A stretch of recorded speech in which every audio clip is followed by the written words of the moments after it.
అంతా అయిపోయింది, నా బ్రతుకులో నేనేమీ సాధించలేను, నేను జీవితంలో ఓడిపోయాను, చెడిపోయినాను, పడిపోయినాను, ఆర్థికంగా వెనుకబడి ఉన్నాను, నా తోటి పాలి వారి ఎదుట నేను ఓడిపోయినానని సిగ్గుతో అవమానముతో జీవితాన్ని జీవిస్తున్న ప్రియ సహోదరి సహోదరుడా, ఈ దినాన నీవు గనక దేవుని కుమారుడైన యేసుక్రీస్తు నామమున విశ్వాసం ఉంచిన ఎడల నీ జీవితాన్ని మారుస్తాడు.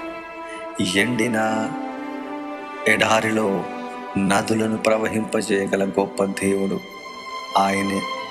ఎండిపోయిన నీ జీవితాన్ని ఒక నూతనమైన అధ్యాయాన్ని ప్రారంభించుటకు ఆయన సిద్ధంగా ఉన్నాడు. కనుక ప్రియ సహోదరి సహోదరా, నువ్వు జీవితంలో ఏం కోల్పోయావో, నీ జీవితంలో ఎక్కడ ఓడిపోయినావో, నీ జీవితంలో ఎక్కడ పడిపోయినావో,